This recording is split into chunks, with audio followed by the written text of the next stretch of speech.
I did have an excellent time here at Worldview Academy. I'm just so thankful that God actually brought me here. I love beach volleyball, and I love the lake, and I love like the competitions. I love like camp, like team stuff. I love that. The things that they're teaching here are foundational. We live in such a biblically illiterate time where teenagers don't get the foundation. I need to have these foundational biblical truths in order to stand on something. If I don't have anything to stand on, I'm going to get washed away by culture and the secularism of the world. Definitely a lot of good doctrines taught, a lot of strong theology, raising up another generation to know how to defend God's word and love his word. And I think that we've fallen away from that and the truth of the gospel, and we've got to learn these things. And I'm glad the Ezra Institute Worldview Academy has been doing that. The Bible is the Word of God. The Bible is the Word of God, and the Bible is the Word of God. I love that. All of the talks and the speakers and the mentors and the staff are so kind. You learn so much. It feels like you're thrown into the deep end with the amount of amazing information you're given. Not sugarcoating any of these social issues, and then giving a very biblical, faith-based reason as to why we need to stand against and stand for certain issues. Ezra has definitely equipped me to go out into the world to talk to everybody about Christ and his goodness. And it'll help grow your faith and grow your knowledge especially. I'm so grateful that this academy has been doing that.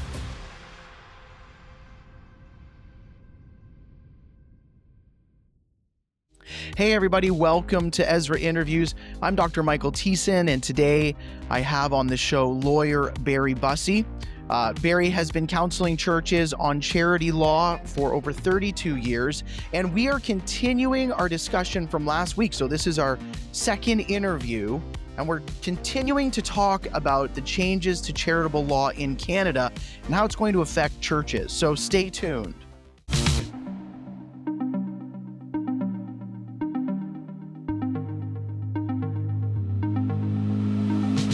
All right, everybody, as usual, I want to remind you of our important summer events coming up. Of course, at the Ezra Institute, we believe in incarnational ministry. That means that our best times of training are in person. We want to be with you in person to do training. So we have our Worldview Youth Academies in July. We have July 11th to 17th. That's Gatlinburg, Tennessee. And we have July 20th to 25th. That is in Port Colborne, Ontario. And then, of course, coming up in August, we have our family academies or our family camps. And we have one going on in Minnesota, and then we have another one going on in Texas. We'd love for you and your family to join us in either of those locations. So go to EzraInstitute.com and check out our programs. We would love to see you over the summer. Well, Barry, welcome back to the show. I want to set up this conversation with literally what has happened this week in my life. So You and I shot last week. We said we needed to spend more time in talking about application. And in between our shooting of last week and now, there has literally been a news article published against Christians in Canada, actually holding up a good friend of mine, Jacob Rayom, and a number of other pastors, a number of other individuals, all the way from, the Reformed Church to charismatic leaders. It's brought up leaders from the past, including the trucker convoy. I am named in the article by name. Of course, maybe not some up-to-date information on me, but so. And the entire premise of the article is look at these terrible Christians. That's why Christians don't need and churches don't need charitable status. So that has happened. And then secondly, again, I've been in multiple conversations with pastors who are saying things like, this is not something to worry about. This is, we're going to get through it. And I honor their courage, and that's fine. But it goes to this point that you and I were talking about last week, that churches just continue to maybe not see the significance of this attitude shift. And so, in order to start our conversation this week and to maybe help with understanding the severity of the change, I'd like to start off by talking about the revocation tax. And that's an important point that I think churches need to be listening to. And then we're going to move really quickly into practical steps for churches. And you and I just received the question from a new church. Should new churches become charitable? And older churches, what should older churches do? So again, welcome to the show, and let's dive in. What do you know about this revocation tax? Okay, so first of all, let's just set the context here. What we're dealing with is that the Finance Committee back in December made a recommendation, two recommendations. One, in 429, to take away the charitable status of pro-life groups. The other was to take away the charitable purpose of advancement of religion in the CRA, the Canada Revenue Agency's dealing with charities. So it hasn't been passed yet. We were expecting normally when we get a new government, we would get a budget, but this current government decides it doesn't need a budget. Now we understand they're going to spend about $500 billion, and they don't need a budget right now. But they said look for something later on in the year, probably late fall or whenever they get around to it, which is extraordinary.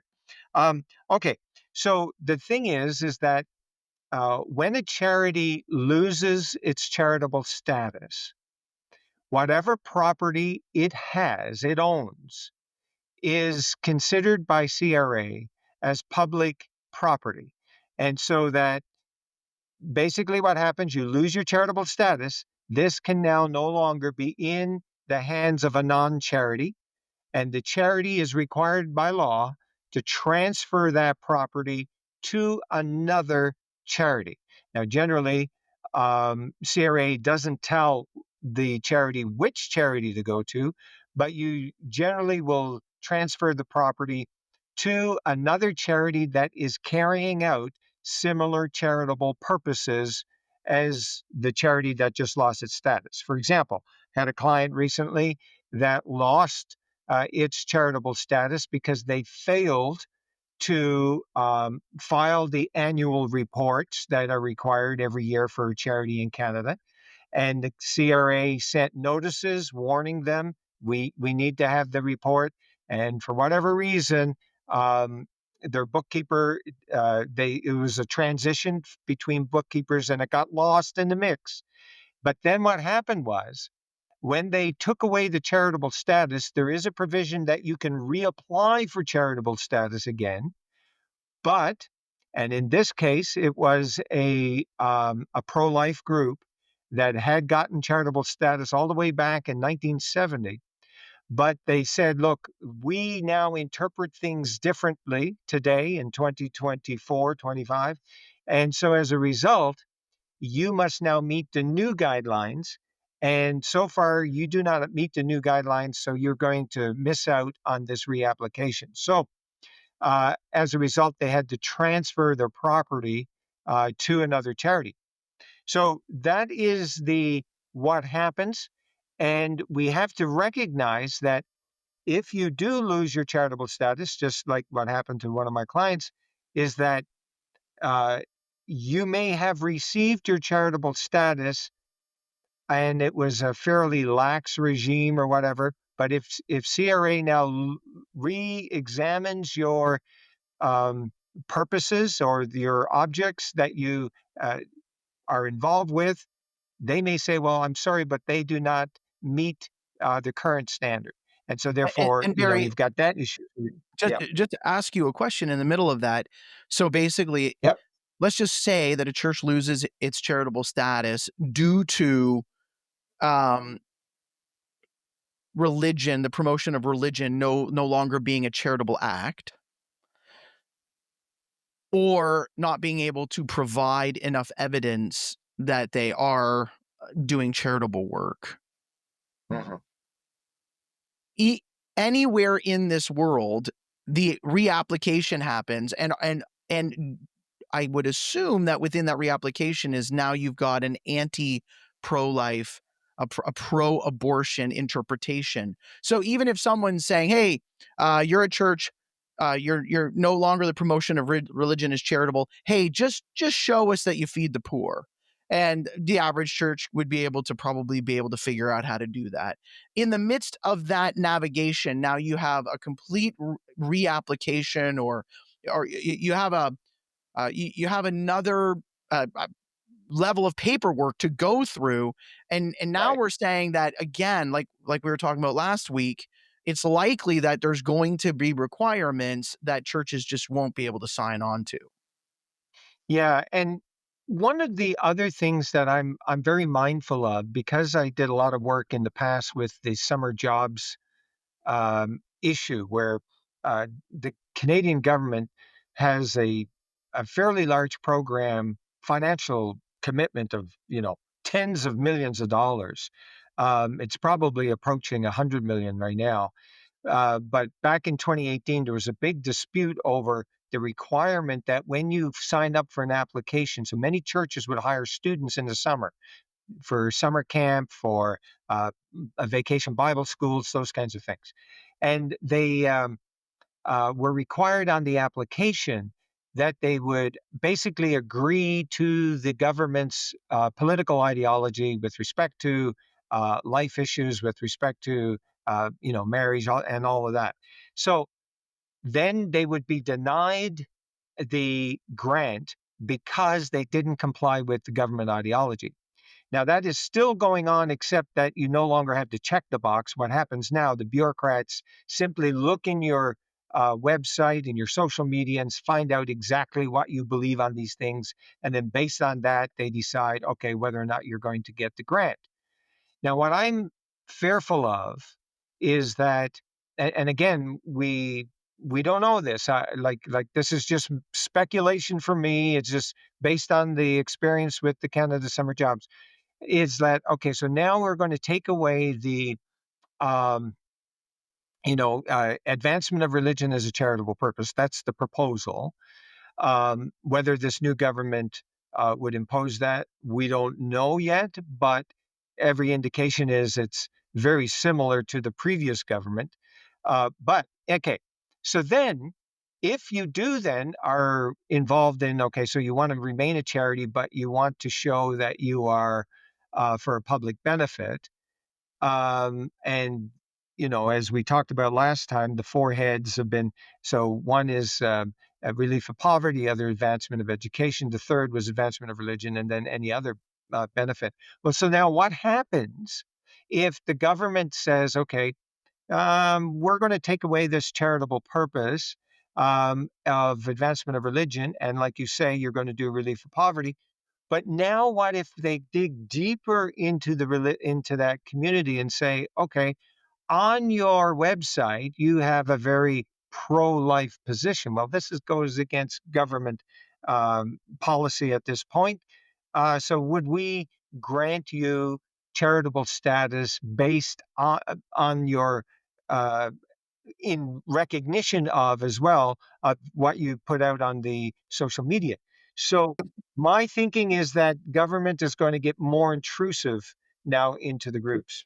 And we saw this, of course, in the Trinity Western case, where Yeah. just a statement on marriage, Trinity Western was denied the ability to, and we talked about this case in the last Yes. one. So of course, they're also going to look at your pro-family stance. Your God intended marriage to be between a man and a woman, one man, one woman for life, until death do you part, or Christ returns. And they're going to look at that and go, that is also, that's anti-LGBT material here. So I think that your point is well. Of course, even though we're wondering about when and how this is going to happen, or if this is going to happen, if it does happen, it would make complete sense that in the process of now showing yourself, lots of churches can turn around and open schools, they can partner with homeschooling communities, they can do whatever, but there's going to be those requirements that would seem to be fairly plausible a conclusion. Now, Barry, I want to go back to something that was going on in my head while you were talking about the revocation tax. And here's what was going on in my head. They'll never do that. They'll never make a church transfer its property to another charity.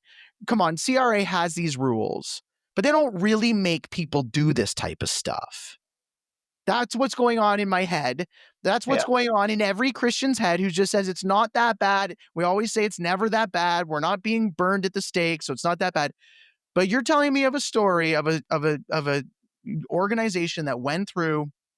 They missed a bit of bookkeeping. They've been going on since the 70s, and now they've literally had to transfer their building to another charity. Yeah, in this case, let's just say property, but it wasn't a building, but it was Sure. a lot of money. Right. Okay. So can you flush that out for me in a, like, I think some churches might, and maybe this gets to our practical steps, but what if a church refused to transfer its property to another charity? What if a church could find other charities? Okay, right now, because I think some churches might say, well, we'll just look to our denomination, like we'll look to our, the Fellowship of Evangelical Baptists, or the Associated Gospel Churches, or the PAOC. We'll look at, and we'll let the denomination acquire the building, just like the Presbyterians do. And then number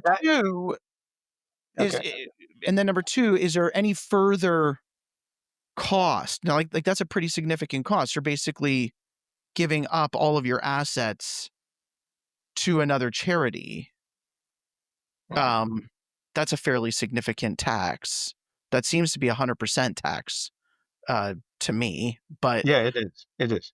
Okay. So go ahead.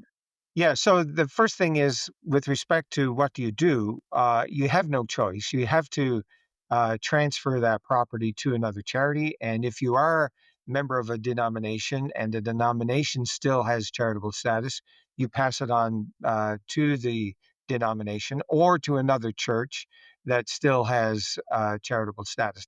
That's what you would do. And then so it's just a basic practical transfer of the property, whether it's real estate, whether it's cash. You do it. You report it to CRA. It's been done. Here's the proof that it's been done. Here's the receipts, etc. That's what you do. Then, as far as cost, it's 100%. It's everything that the charity has will go into this transfer to some other charity. And now here's the thing you got to realize is that from the government's perspective, the government looks at all of the charities that are out there are doing a public good and that they are receiving public benefit. What is the public benefit? You don't have tax on your property. You're able to issue the charitable receipts so that the donors are encouraged to give to you, because the government has basically said by that process that you are doing public good and that they agree you're doing public good. So therefore the donors should benefit. Now, the moment that the government is of the view that it's not a public good, then that's why the funds then and the property get transferred to another charity. Okay, so if any of this were to come down, it seems like it's a fairly heavy hammer. And I am sure that even my most optimistic listeners who would say Barry and Michael are just conspiracy theorists, they're alarmists, this will never happen, there's too many Catholics in Canada, a liberal government will never do any of these things. Okay. And I mean, it's possible, right? I mean, it is possible that the politics could be such that it would move the scale one way or the other. But, the reality is we are living in an increasingly secular society. And I remember very clearly, I was involved in the Newfoundland educational debate back in the 1990s, when for over 100 and some odd years, ever since the Newfoundland government was involved in education, because as in most cases, certainly in new territories like Newfoundland was from Britain, it was the churches that started schools. And so when the population increased, and then we got our own self-government at the time, the government then just basically helped subsidize the church schools. And that continued on right up until 1997. And then there was a big debate about taking away the rights of these Christian religious schools. And there was this debate, there was a referendum on it and so forth. There was a couple of referenda. And so anyhow, many people would have thought it was too big, it was too entrenched, and it went in 1997. Many people said, look, it's too expensive. The Pentecostal churches are going this way, the Adventist churches are going that way, the Catholic churches are going this way on the busing routes. And why are we having all these extra buses? Why are we having these schools? Why do we have some classrooms that are really small, but in other schools are really large? All of that kind of stuff is not efficient. It was all kinds of questions. Well, it went. And I remember being in the meetings with the premier and the various heads of churches and all the rest of it. And I was thinking, like, wow, like, you're sitting there across the table from the, Minister of Education, the premier, and all the rest. And it's like, okay, so I'm a lawyer representing a church, and we're involved in these negotiations, but there were no negotiations. It was just simply the government stating to the churches, here's the plan, here's what we're doing, and all the best, have a good day. I mean, And you're out. that was it. And to add to that, we're also just not talking about government funding. We're also talking about, going back to Trinity Western, we're try to start a university in Canada that is openly Christian and faithful to Christian doctrines. We know how hard it is for accreditation. We know how these, name who's left, Redeemer, Trinity, who are openly Christian, Tyndale, not many. That's across Canada as universities being able to give out degrees according to, like the Education Act or University Act. So when we think about these things, when the definitions change, there are significant there are ramifications. So let's just move. So all that to say, everybody, whether you agree with Barry and I or not that this is a concern, it is, to just get on board.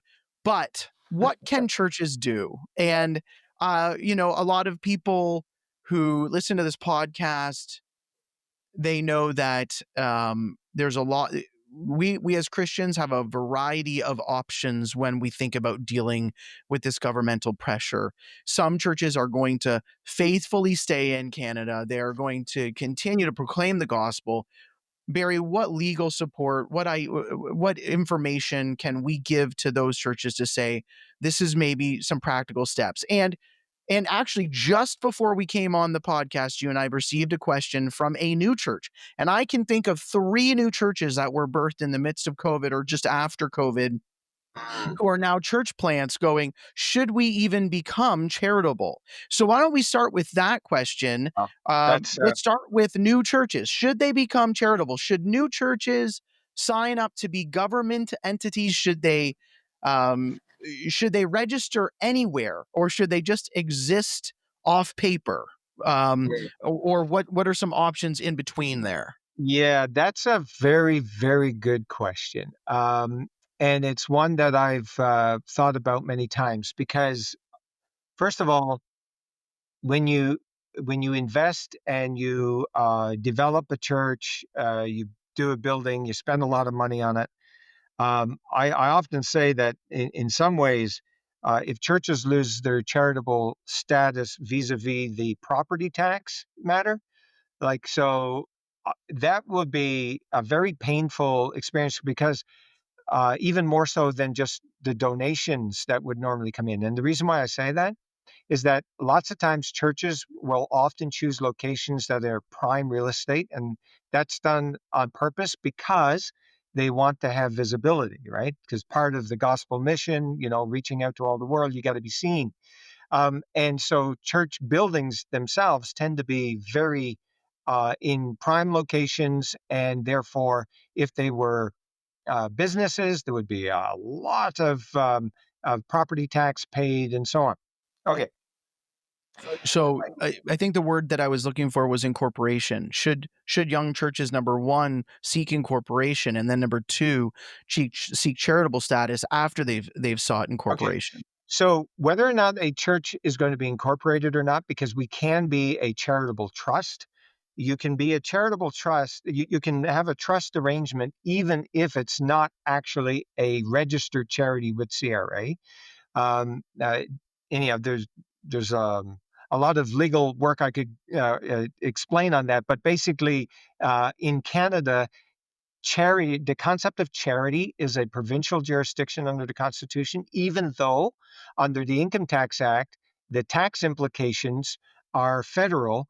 However, through the taxation power, the federal government is actually controlling charities, right? So it's kind of like stepping on provincial powers. But anyhow, that's a whole nother debate.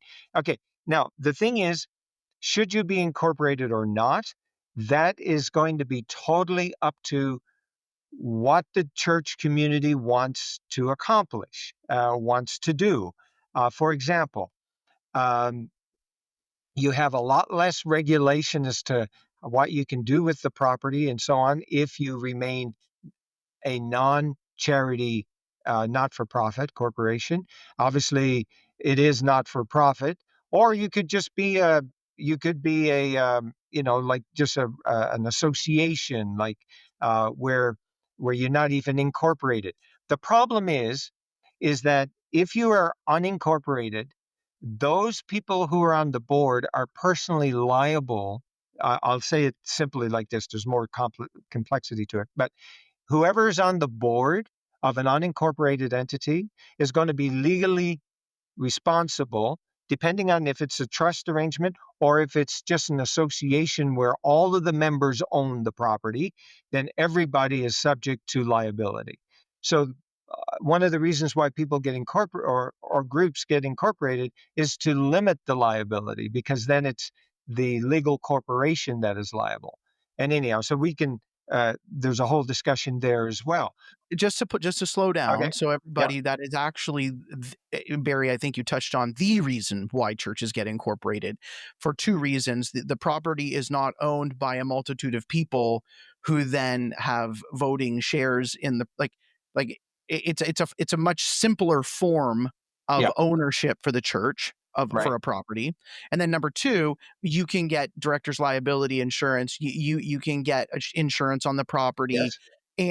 and individuals are not held liable. So I think the number one reason why churches would get incorporated would be to own property more conveniently and to take less risk on the individuals. And Right. so that's a risk benefit analysis. And I think most churches up until this point would say yes.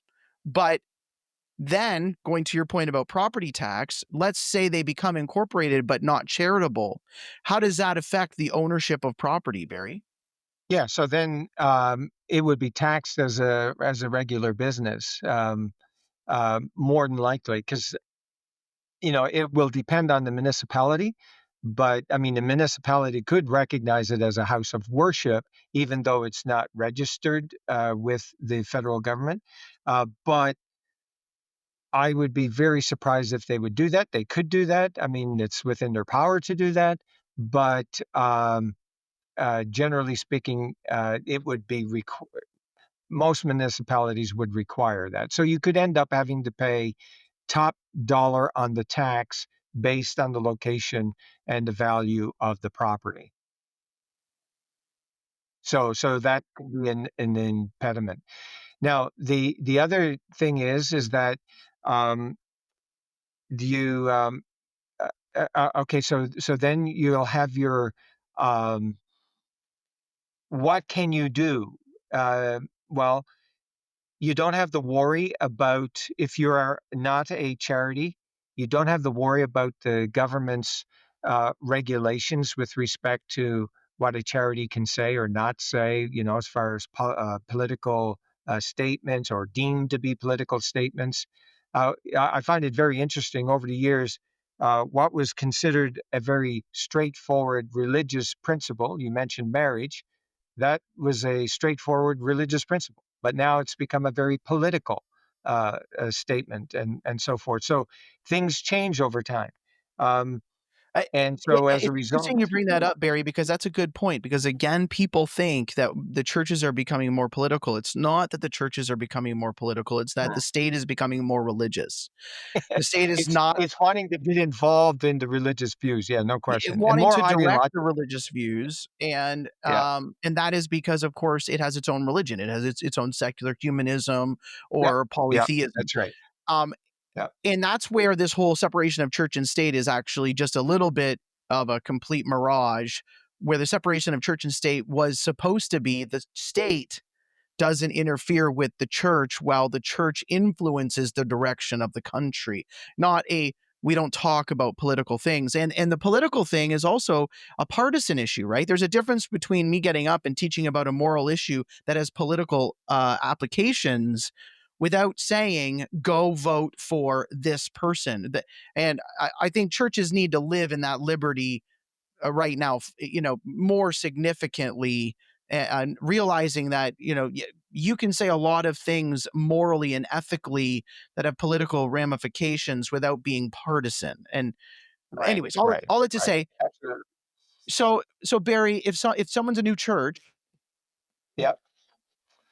that What do we there's some say? options there, would Yeah. you recommend them be incorporated? You know what? I would have to sit down with the church and I'd have to kind of like, okay, what are your goals? What is it you want to accomplish? What are your concerns about? And I could share what you have to Yeah. be thinking about if you're going to be a charity, issues of control, how you spend your money, all of those kinds of things. Let me ask you Receiving. it in a second Yeah, way. yeah, Would you encourage them to rush to get incorporated? Like what I mean is that I think it's just an embedded assumption that we do it. I'm working yeah, with younger churches all the time, and yeah. it's just like a step in your church planting process. Is there any caution to it now, or would you say no, as normal? Come talk to me, and we would think about what the next step for incorporation is. Okay, so if you're going to deal with just incorporation, yeah, that sounds like that's different from the next step of getting Yeah. charitable status. So here's an interesting thing that I've noticed. So we got the new Ontario Not-for-Profit Corporations Act, and what that act has done, which the government has, they claim that it has democratized the running of nonprofits. Now, by that, what they've done is they've given more power to the members to challenge the leadership of the nonprofit, so that you can't just simply, um, you know, dismiss a member and all of those kinds of things without having, in essence, a trial of sort or a hearing. And there's some provisions with respect to that. And it's also given the members some other powers. Now, there are ways around that. One could organize the church so that it doesn't have to be so concerned about the members. Here's what's happening. What's happening is that, and I spoke with some legal counsel a couple of months ago who are practicing out in British Columbia, and I said to him, I said, look, I'm starting to notice a trend where certain activist groups are now controlling what were once church-run entities, and they are now taking it over. And this is now a thing. So people, if you open up your membership wide and you don't have proper vetting and so on, you could end up having activist groups come in, take over your nonprofit and run away with it. We saw that with the hospice out in British Columbia and so on. Anyhow, so those are concerns. There are ways in which you can adjust the bylaws to limit that, but there's those concerns. The reality is that anytime we have any human organization, right? So any charity, any nonprofit, any corporation, whatever, we got the people factor, and people do people things, and we'll get divisions within the group. That was Barry's way of saying total depravity. Total depravity. Having a tragic view of human nature. Until redeemed by Christ. That's right. Yeah, And I have sin. Yeah, and I have,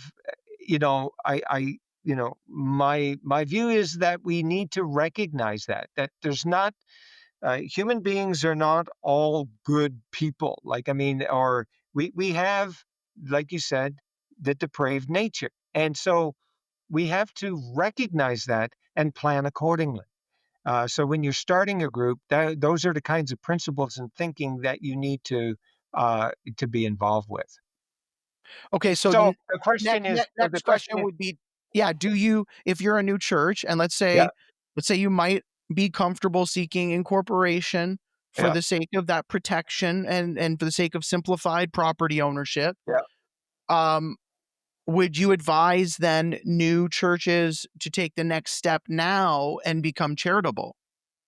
So first of all, I would say, number one, make sure that you understand exactly what it is you want to accomplish by your organization. Number two, ensure that you protect the organization from rogue elements that want to come in and take over. And you can do that by rearranging your bylaws and so on.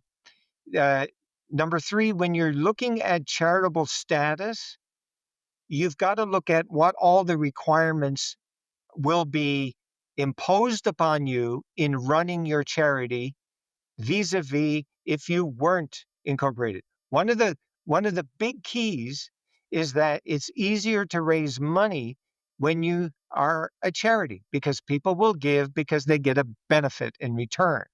And unfortunately, again, people's nature is such that I will give if I get something back. And but if your community is such that, hey, you know what, we're going to give regardless of whatever the government gives me back, then if you've got that kind of a culture, I think it would be better to be not a charity. I really do. I think I think it's going to be coming down to the nature of the religious, philosophical understanding of the group. And, we have the Christian community has lasted a long time without charitable status, right? I mean, this is only something that's been around since World War I. So we were able to survive before. I'm sure we can survive again. Yeah, and I think that's a really good point. And yet, as we are thinking about this out loud, I think this is such a good practical conversation, because even right there, when we're talking about becoming or staying a non-charity, there is the entire discussion about properties. So many church properties are underutilized, and so if churches had to move so that they were, sharing a property or renting a property rather than owning a property, it is a frustration for certainly an established church, but it's an opportunity, or we have the opportunity to avoid those big property taxes with other ways of sharing properties and working with other churches. So there could be good ways of modifying what you're doing. So if you're a new young church, my recommendation is don't immediately seek a property. Seek a property that you can partner with and maybe rent. And of course, if you're renting a property from someone else, then their insurance covers you, or you can pay for liability insurance and things like that. Yeah. So, but let's move to the next level here, Barry. So now you're a big, beautiful, 100-year-old church in Canada. You've not been flailing, meaning, you acquired a wonderful property, a good-sized campus. Over the last 50 years, you've built a Christian school upon that. You've built an auditorium. You've got a beautiful worship space that you've probably ruined by taking out all of the windows and blacking it out and making it look like a rock concert. But that's for another conversation for me to have with some of my pastors who don't have a theology of light. But let's just say you've got this beautiful campus. It's just great, multi-millions of dollars. So, I'm thinking of Emmanuel Baptist in Barry, one of the churches that my wife and I loved and ministered to many years ago. They've done a great job acquiring property, building up a beautiful campus. So you're sitting there, you're a large church, you've got $21 million of assets alone, then you've got your cash in the bank. What's some practical advice right now you could give to that size of church? Because those churches exist all across Canada. Oh yeah, yeah, they do. Well, I think there's what they need to do is they need to recognize that they have an obligation to help Canadians at large understand why advancement of religion is an important charitable purpose. In other words, we no longer can accept the idea that there is this presumption of the community at large that believes that advancement of religion is a public benefit. Now, we have written a book, The Status of Religion and the Public Benefit in Charity Law, which I encourage people to read, where we discuss a lot of these issues, but on a little bit of a higher level. But nevertheless, there are some practical points there. But so we need to explain why religion is important. And this gets back to like very basic things like social stability, the importance of strong units, which the churches teach, the importance of loving your spouses, and recognizing that within religious communities who are faithful in following the teachings of the church, there's low crime rates, there's the mental and physical health, there's a sense of giving people a sense of purpose. These are all flowing out of the reasons why historically we have recognized that advancement of religion is a public benefit. You think of the social capital, the networking of friends, the having people come together. I mean, there was a lot of discussion back in the 80s and 90s about the whole idea of social capital and, building friends, which helps them to find jobs, that helps them to build wealth, that helps them to have a sense of belonging. We think of civil engagement. One of the things that religion does for people is that people who are religious tend to be more engaged in the civic organizations, involved in, you'll see them involved in the cancer societies, the blood donors, and so forth. These are people that we want to encourage and not, put down in any way. We've got the other interesting thing is that when religious people, they tend not only to give a lot to their own religious community, but they give to the civic community at large way more than other citizens. The social services, the elderly, the prisoners, families in need, emergency relief, assistance to homeless people, refugees, medical care, financial contributions to healthcare, and so on. These are the kinds of things that we need to be letting the people know why religion historically has been considered charitable. Now, then, of course, it's important to let the politicians, the civic leaders, to recognize the importance of Christian organizations. You know what's interesting? Politicians are very interested in coming to churches and just to be present during the election campaign season. And it's because it's a recognition that all of those factors that I just mentioned, the concept of community, the concept of networking, and so on, are extremely important for political purposes, because if you can get one person in that community, then they reach others, and there's this sense of family and belonging. And politicians they do go on that, but politicians need to understand that the reason of the importance of churches has nothing to do with the political campaigning project as much as it is to the community project that is ongoing with respect to the churches. It's interesting that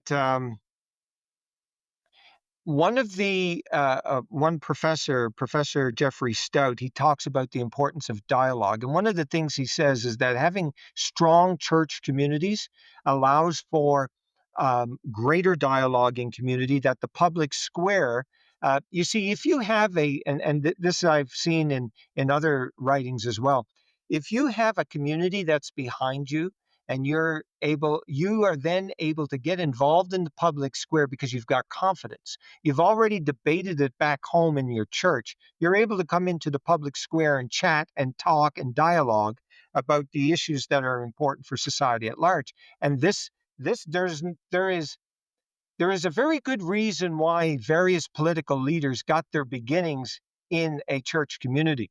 Whether you're Preston Manning, whether you're what's his name, the guy who's the father of with the social justice. Yeah, all of these guys, many of these people. Tommy Douglas is the guy I was thinking of. Himself a minister, but was engaged uh, involved in the political world.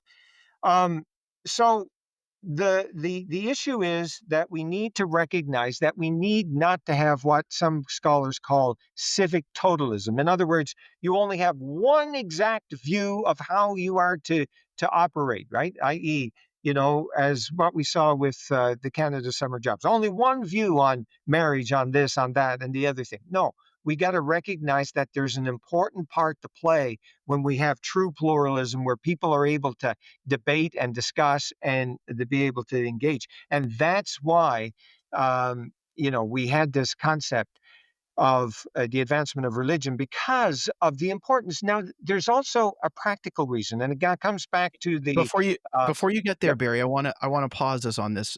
So keep your practical reason there.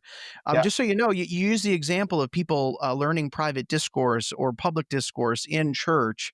We see this within the music world as well, where many musicians are developed in the church. It's where they practice. It's where someone allowed them to begin and be horrible and learn and develop and then perform publicly. And even you just brought, and so now moving back to your point about the intellectual rigor,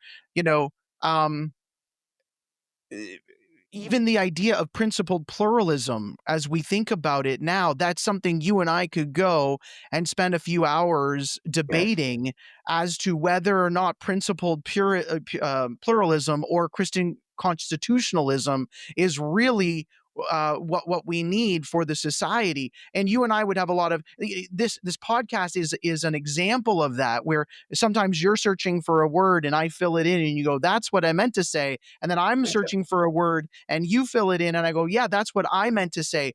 We discourse together. It's so clear. Just this week, I had a young man from our church. Of course, it is the Pride Comes Before the Fall month. And so we're starting to see all of the sodomites come out and really just want to be proud of their sexual sin in the way that none of us should be proud of our sexual sins. And a young guy from our church just walked up and said, "Why are you here?" And got an answer, and it was a DEI answer, and he said, "Well, that's just cultural Marxism," and it just tore apart the oppressed vocabulary. And then there was a woman there with a sign that says Jesus was woke, and he pointed to the sign and said, "Do you know that sign is blasphemous? Do you know that the first, like, you shall not use the Lord's name in vain, the fourth commandment, you're using Christ's name in a blasphemous way. You should never." And interestingly enough, the woman's son said, "Mom, I told you that was too far." And so all of a sudden he's on the corner and this entire woke community just disperses with him pointing out through dialogue some of their inconsistencies. And I'm confident in the young man that a heart for the gospel, a heart for individuals, and just wanting to dialogue, a sincere dialogue, hoping to influence, they've got no ability to dialogue. You learn this dialogue within the Christian church because you've got to learn theology. You've got to learn about creation. You've got to learn, you've got to learn how to read and write and study scripture. Yep. So all of these things are so important. So I do appreciate your first 2 points here, where you're saying to larger churches, or you're saying to churches that don't want this charitable law to remove their charitable status, to get out there and work with the public. And again, by the way, that's what we just call publicly preaching the gospel. Right. The church is charitable because Jesus was charitable, and the Christian life is charitable because it follows a life of liberty and law. And then secondly, to the politicians, and you made the point, and again, you're a little bit nicer than I am. Barry pointed out the fact that politicians will show up to churches during election season, and then the moment election season's over, they're nowhere to be found. That's because we have political capital. We have political. There's no question about it. We have influence that these politicians should be made aware of. Oh, if you're a politician, this is what we're actually doing.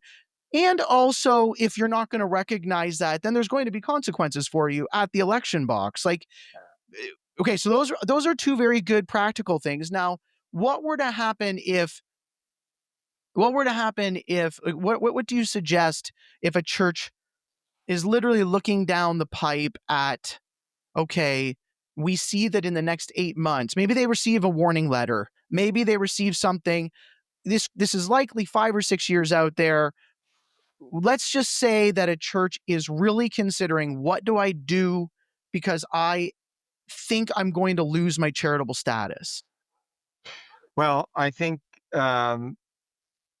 Is there any practical suggestions that we would have? Well, they need to contact a lawyer who's got some experience in this, and to say, okay, let's look at the options. Let's see what's happening here. How can we approach this? What can be the strategy? Is there any movement that are you wanting to take up some of the other heads of charity, or what is it you want to do? And is there a strategic place where you can put the money or the property and so on, with some other group that you feel confident in, who have not had to face that kind of thing or challenge? There would be then, okay, now let's organize as to how your group, your church would operate in a non-charitable status environment. Yeah, a question for that, Barry, would be, if you don't lose your charitable status, but you give it up, do you still face the revocation tax? Yes, of course. Yep. Yeah, you still lose it. You still, because you're then changing the whole nature of your organization from a charity to a non-charity, and all of the property that's been given to the charity goes. Yeah. And okay. Yeah. So now the thing is that some other things to be thinking about, is that we've got to recognize some of the practical realities of our environment right now, at least here in Canada. 36% of Canadians claim no religion. That's a huge percent. And so there's a lot of work to do, and there's a lot of PR that needs to be done within the Christian community to get out there and to make things happen. Now, there are Christian communities here in this in Canada where they do not engage much at all in the public. Like, for example, I'm thinking of the Anabaptist groups, the Amish, the Old Order Mennonites, and so on. And they just go on and they live their life, and they're doing their thing. I don't. Some of them would be registered charities. Others are meeting in their homes. They don't have any church building to worry about.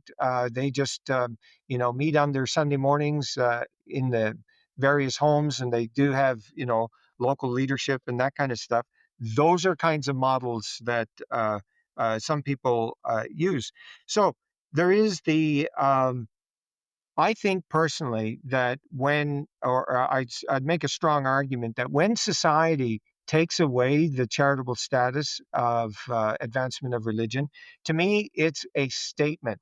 It is a public statement by society, by those who represent society, government, that they're basically saying, we are so um, incoherent, or I'd say incoherent. We have such a lack of trust in the religious community that we want to get rid of this special tax status, and I think that's going to fundamentally change.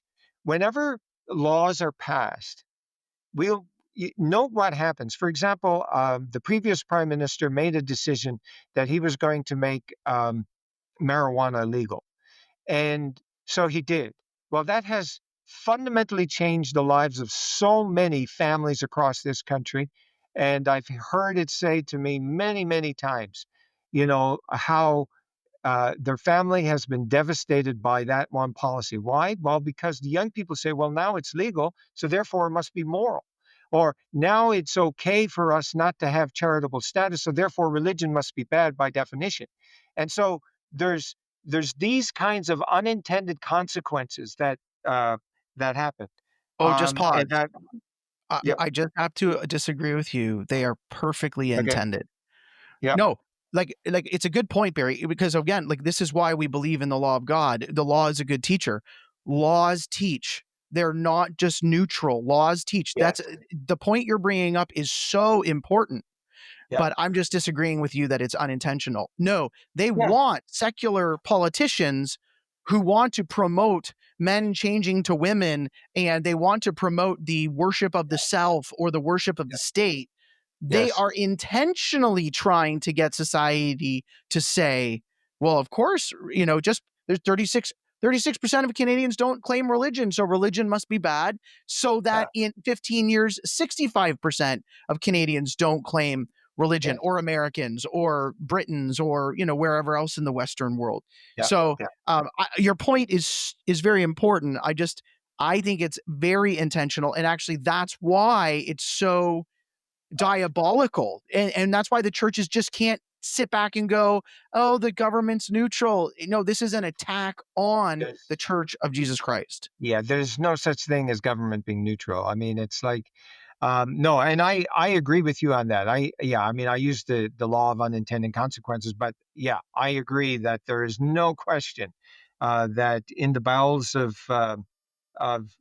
the decision makers and so on, there are these kinds of discussions going on, and I will agree that there is a certain bias against religious communities. So okay, so then the other thing I think is important is I do think that the Christian community needs to recognize that the time to prepare is now, and to start setting aside funds um, for projects like legal advocacy, public work that needs to be done in helping to prepare for the challenges that are coming, because they're coming.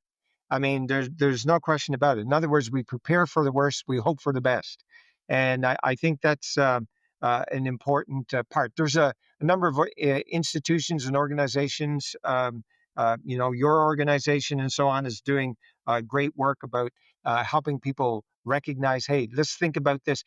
Not everybody is going to agree about all of these various organizations, but we understand the importance of having that public square. We need the public square for as long as we have it, because we're coming to a place right now where this government is already committed that they're going to impose the Online Harms Act. And Lord help us when that happens, because we don't know how much longer we're going to have a public square on these kinds that have these kinds of discussions. Well, and Barry, that's what I want to point out to everybody. Number one, by the way, Barry just gave you a very practical piece of advice there. Put legal defense in your budget.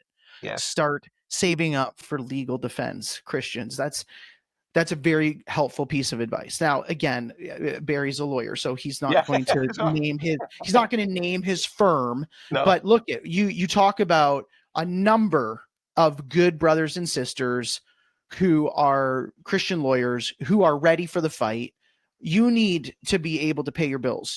So just put it, if you're a big church, put it in your budget line, legal defense. Barry, to your point about the public square, just really quick, like this preparation, because again, like they're laying the groundwork. I don't know how fast things happen, but for us leaving Canada, there was a trigger pull where I said, if the Liberals do this, then no matter what happens in the next 50 years, I feel like the groundwork is laid. And of course, Bill C4 was one of those foundational moments for me where it's like, this bill that criminalizes speaking about a boy's sexuality or a woman's sexuality, that like literally says in the criminal bill that a biblical view, like doesn't say literally a biblical, that a historical view, a scientific view of maleness and femaleness being binary is myth. Like that's in the Canadian criminal code. That means if a police officer comes to my house and says, hey, I heard you as a pastor said that Janie, who used to be Jimmy, isn't Janie, but is Jimmy, and you're calling that person to repent. Your view, according to the criminal code, is a myth. And now I can cart you off. And if I say to the police officer, that's ridiculous. You know that boys are girls and girls are boys are boys and girls are girls. That's ridiculous. And he says, yeah, that's what I believe too.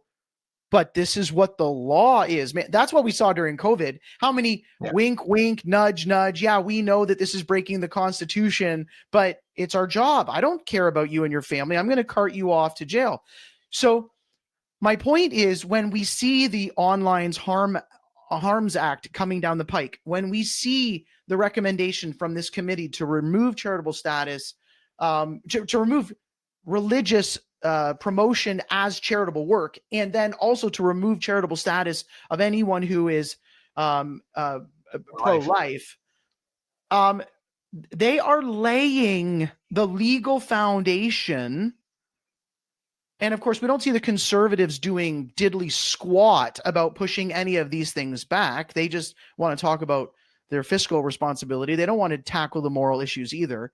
And so what you see is the legal framework being set up for the future. And so you have to prepare. That long diatribe was just to your point about we have to prepare. And so whoever you are, get ready to prepare. And I can tell you how some of, maybe offline, I can tell you how some of us privately have prepared by maybe moving our money and assets to other places and things like that, because Canada is the legal framework, the foundational work is and that means, like you said, not only the legal framework, but that's cultural work too. Cultural work. Yeah. It's cultural work. And so if someone's going to stay and fight in Canada, they really need to make some practical preparations. So Barry, like literally, I'm thinking in my mind right now, could a big church transfer all of their money to the most trusted person in the church? Like it has to go to a charity. It has to go to a charity. Absolutely. So if you have charitable status, you are going to, if things come down the pike, you are going to transfer your property to some charity. There's no way of just giving away all of your money to someone. And because there's no, remember that in the government's understanding. Can you sell your property for $1 to an individual? No. You like, I mean, you can sell property for fair market value, but even still, those funds, there is, there is no way to skirt around this matter. Like you have to recognize that there will be legal consequences if you violate the trust, because basically, charity, as a charity, you're holding funds in the public trust. And it is simply a no-go zone to transfer the funds to anyone other than the charity. I mean, obviously, as a charity, you spend the money on activities that advance the advancement of religion, whether it's holding religious meetings, camp meetings, all those kinds of things. But you can't just simply transfer money to somebody and say, wink, wink, I want you to hang on to that because we're going to come back for it. No, you can't do that. Okay, well, so you gave 2 pieces of advice. Actually, you gave 3 pieces of advice, and I want to know if you just have any more. And if you don't, Yes. then we'll just wrap things up. So, Yeah. Okay. Piece of advice, just number 1. I'll just recap. Advice number 1 was get out in the public sphere so people understand how beneficial your church is to the public. And by the way, preach the gospel while you do it, which is likely going to still get you in hot water, but that's the way lives are transformed anyways. Right. Number 2, go to your politicians and make sure that they know of your benefit to the community. Number 3, put away money for legal battles right now. And Barry, what else do you have to give to us? The other thing is recognizing the political realities of the times in which we live. Right. Engaging secular elites. So dialogue with influential non-religious circles as well. That's extremely important. In other words, don't be afraid of speaking to somebody who has a very different view than you. That's extremely important. We need to reaffirm religious accommodation. One of the problems we have in society, and I wrote my graduate thesis on this entire issue, is the fact that the law has increasingly over the last several decades been limiting religious accommodation. And I can go into a whole spiel on that. But anyhow, so we got to be an advocate for legal affirmation, okay? And so we got to highlight the benefits. We mentioned that. Promoting legal advocacy, raising funds and so forth, building expertise for Christian lawyers to be able to take on these cases, prepare for the worst. So those are the items that I have. And also just remember the whole issue of having charitable status. It's a privilege, not a right. The courts have made that very clear over the years. And public awareness and all of that. So anyhow, so those are the points that I recommend. So there's a number of them there. So and by the way, if any group would like me to come and do a presentation on this subject or other subjects dealing with law and religion, I'm more than happy to come and to share and to dialogue and have a discussion on the issues that we face in the Christian community. Everybody, we don't do these interviews in order to push fear, and I do want to recognize the courage of the Christian church throughout history. We are courageous because our Lord Jesus was courageous. We are faithful because he is faithful. We are faithful to be a witness to truth because he was faithful to be a witness to truth. And so from the bottom of my heart, everybody, these 2 podcasts have not been in order to try to overwhelm or discourage you. But Barry, I will say that as I acknowledge that for our listeners, I do want to say thank you so much for specifically helping us understand the law. Folks, these are serious things coming down the pike. And when I ask Barry questions like, well, can I not just give can I not sell my property to one of my members for $1, the most trustworthy person? Like, of course, everyone would go, yeah, that's a pretty big risk to give your property to an individual, but it's not even possible. So the reality of it is, if you're going to be a faithful church in Canada, you've got to start preparing for some of these realities right now before they catch you off guard, because the groundwork has been laid. We don't say that in order to promote fear. We say that in order to say prepare. And Barry, you have one last comment, and then I'm just going to say to everybody. Just another thought crossed my mind.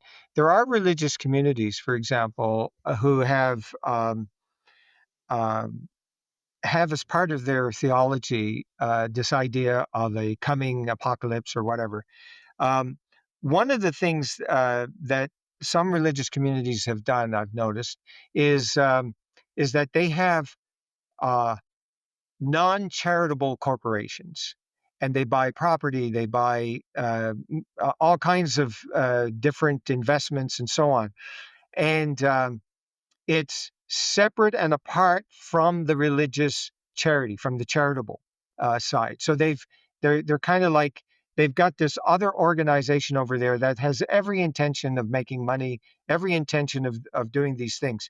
And so there are those kinds of ideas and concepts that need to be fleshed out. But it just struck me as I was listening to you just now that, there are other avenues in which you can be preparing as a community, separate and apart from your charitable. So everyone kind of considers the idea that it's just a church that is a charity.